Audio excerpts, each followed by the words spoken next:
Magandang araw mga kaibigan, ako nga pala si NJ at welcome sa NJ Mejia TV. Dito sa ating channel, pag-uusapan natin ang mga paksang may kinalaman sa kultura, buhay, at politikang pang-Pilipino.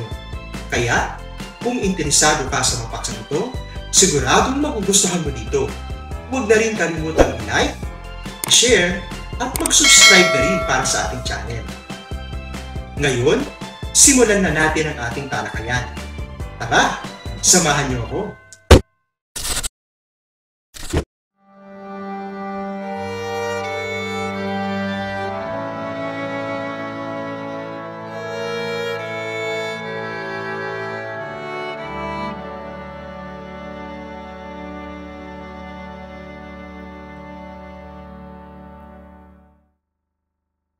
Ang ika-35 na kabanata ng Noli Me Tangere.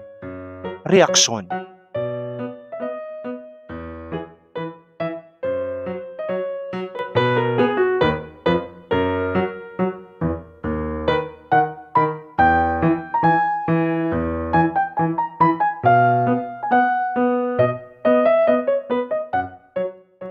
Kumalat sa buong bayan ang balita tungkol sa labis na pagtatalo at pananakit ni Ibarra kay Padre Damaso. Sa simula, marami ang hindi makapaniwala sa nangyari, ngunit unti-unti nilang tinanggap ang katotohanan.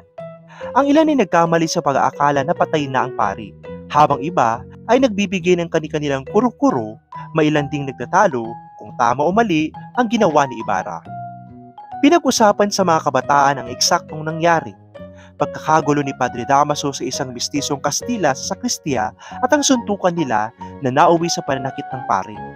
Habang may ilang estudyante na hindi sang-ayon sa aksyon ni Ibarra dahil sa paglabag sa karangalan ng simbahan, marami rin ang humanga sa pagtatanggol sa alaala ng namatay na ama at sa tapang ng binata. Napag-usapan din ang kahalagahan ng katarungan at ang pangangailangan ng mamamayan na manindigan laban sa katiwalian, kahit na tila makapangyarihan ang mga pari. Samantala, nagkakaiba-iba ang kuro-kuro ng matatanda. Habang hinihintay ang pagdating ng Kapitan General, napag-usapan nila ang kakulangan ng pag-iingat ni Ibarra at kung paano nagkapalit ng kalagayan ng binata at ang matanda. Ang binata ay kumilos ng matanda at mahinahon, samantalang ang pari ay kumilos ng musmos at pabaya.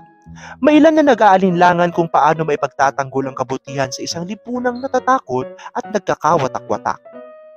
Tila nagkaroon din ng mainit na diskusyon sa mga kababaihan tungkol sa moralidad at pananagutan. Ang ilan ay nag-aalinlangan kung tama ba ang ginawa ni Ibarra laban sa isang banal na tao.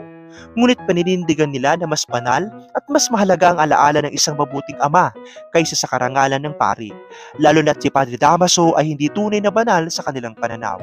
Napag-usapan din ang papel ng Diyos sa paghuhusga, ekskomunikasyon at ang karapatan ng bawat isa na ipagtanggol ang kabutihan at alaala ng pamilya. Sa karaniwang mamamayan, nagdulot ang pangyayari ng pangangamba at pagkabahala sa kinabukasan, lalo na sa larangan ng edukasyon. Ang mga magulang ay natakot na baka hindi na makapagtapos ang kanilang anak dahil sa pagkakakilala kay Ibarra bilang subversibo ng mga pari. Lumabas ang ideya na ang salitang subversibo ay halos katumbas ng parusang malubha na maaaring magpahinto sa pag-aaral ng mga kabataan at hadlangan ng kanilang kinabukasan. Nagpakita rin ng damdamin ng iba. May mga nagalit, natakot at nagbunot ng tapang laban sa papag-aabuso ng pari. Isa pang taga-nayon ang nagpasya na tawagin ding subversibo ang sino mang opisyadong opisyal o gwardiya sibil bilang pagwawagi ng hustisya sa sariling paraan.